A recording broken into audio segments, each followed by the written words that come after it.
Right, so we're going to take a peek at the Helldivers 2 Masters of Ceremony Warbond. For the benefit of all three of my viewers, shout out to all three of them. 3.5 if you count the midgets.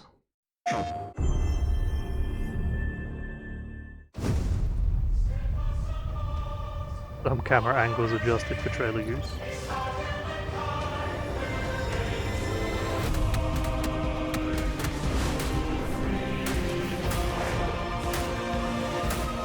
So that looks like basically an automatic constitution, which is interesting. The constitution being not a great gun. Looks cool, I guess.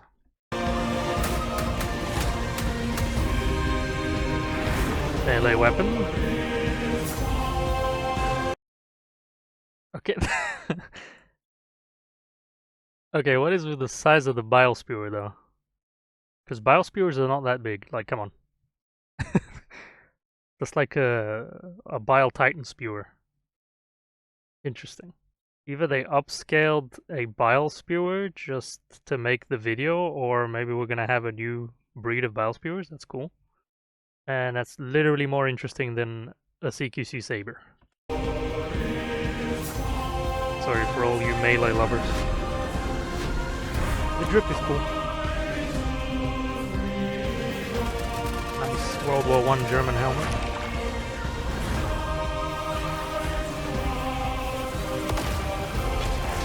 Okay, that grenade is interesting. That will be like the third Flameboy grenade in the game.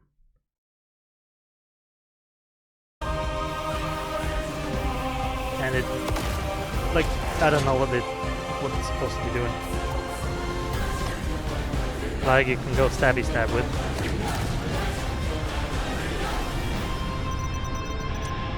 Yeah, out May 15.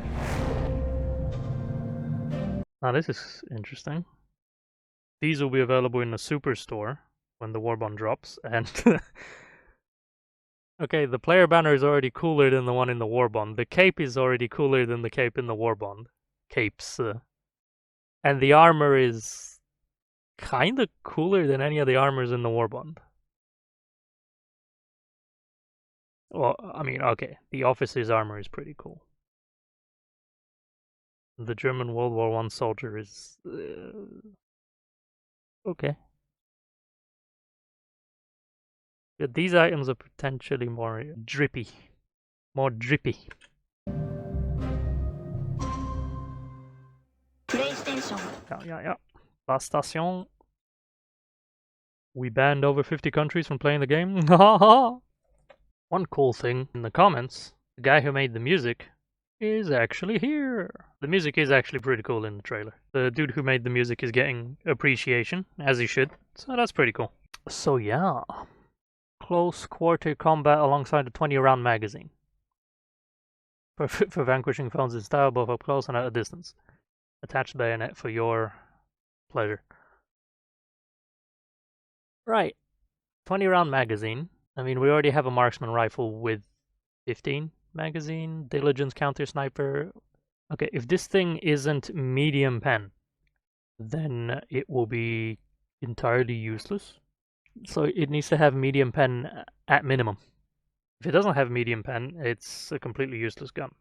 If it does have medium pen, it's at least another marksman rifle to add to the pile. It looks cool, but it's a very meh gun. The saber, another melee weapon.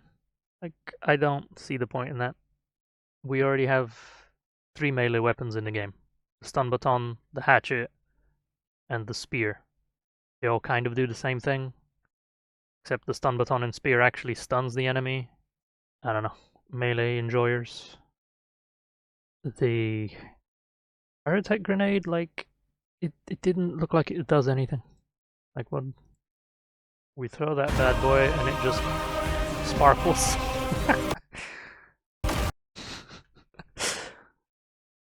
Sparkles and explodes. Okay, maybe the explosion does. But the sparkliness... I don't know, man. Show off your love for managed democracy, inspire those around you with the CQC One True flag. Speared across the galaxy, brings tears to ours. Okay. Is it anything other than a spear, though? Doubles as a spear. Okay, but it doesn't actually have a function, and this is a stratagem that you call down. So you're using up a stratagem slot for this. For the roleplay, that's not good enough. We already have a spear in the game. You attached a flag to it and called it a flag. No, people expect it to actually do something like provide a buff to Helldivers HP or stamina regen, or maybe debuff the enemies around it, even though this game doesn't do these things. Just a spear with a flag on it, which is interesting. A gigantic bow spear, by the way. Bow spears are not this big.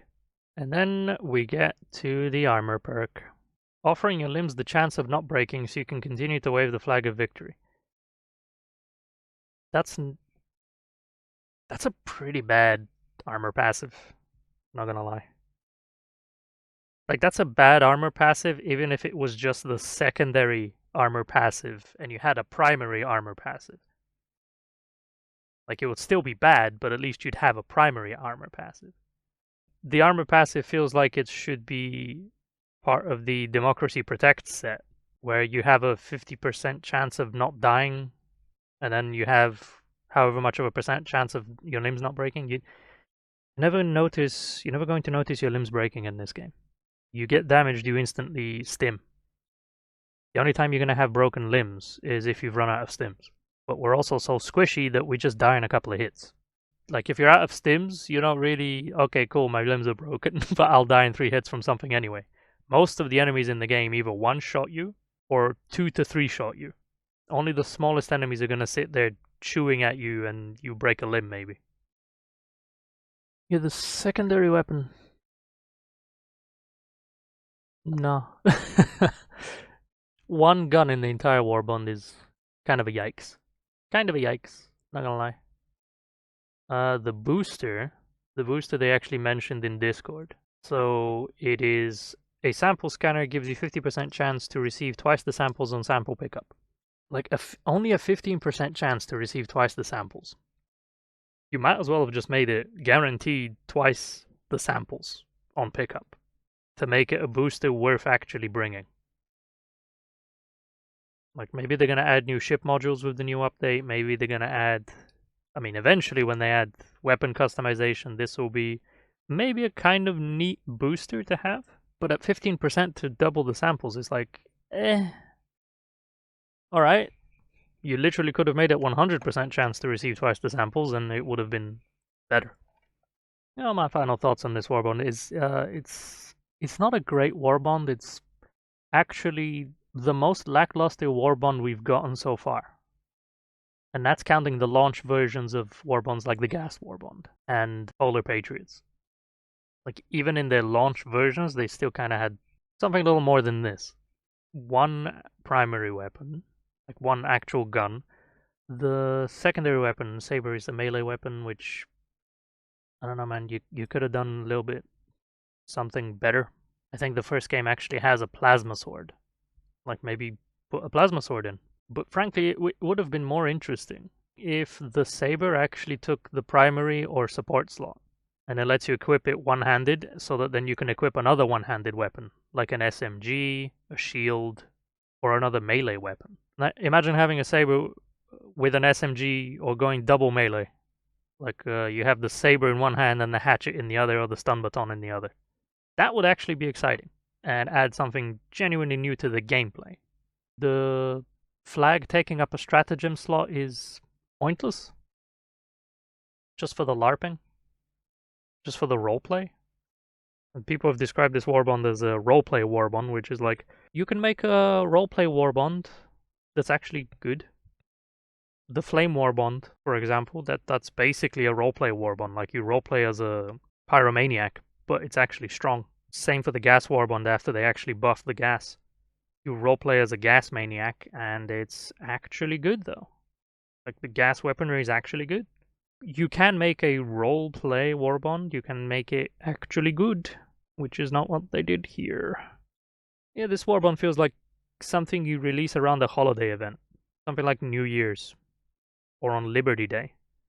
That would be when you release a Warbond like this. Like, it would soften the blow with how every item in it is just a reskin for role-playing reasons. Like, the gun is a Constitution reskin, the saber is a hatchet reskin, the flag is a spear reskin. There's no original weapons, basically. Whereas if you look at the Cowboy Warbond, again, that's also a roleplay. That's a very strong roleplay Warbond. Like, very strong roleplay vibes. But it also has the Deadeye, which is quite a good gun, minus the reload speed, which is dog shit for no reason. You have the laser pistol, which is strong, and you have the jetpack, which adds a complete other dimension to the gameplay. Like, now you've gotten vertical gameplay, so that is a good example of a Warbond that's both roleplay and adds some very unique stuff to the game. Yeah, the lackluster quality of this, it puts more pressure on the next update now. Now the next update, like the big update that we're waiting for, it has to be great, not just good. If they had put forward a better Warbond, it would actually take a little bit of pressure off of the next update. Because if the update is mid or shit, then at least we have a kick-ass Warbond to have fun with.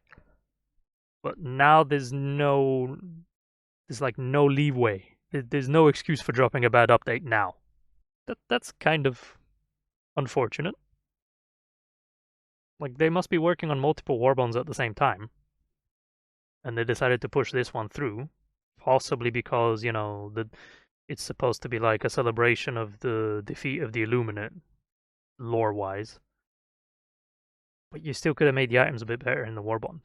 So the devs either fucked up here, or they are really confident in how they cook the shit out of the next big update. Like, they're so confident, they're like, we can drop a lackluster Warbond, boys. Because the big update's gonna cook.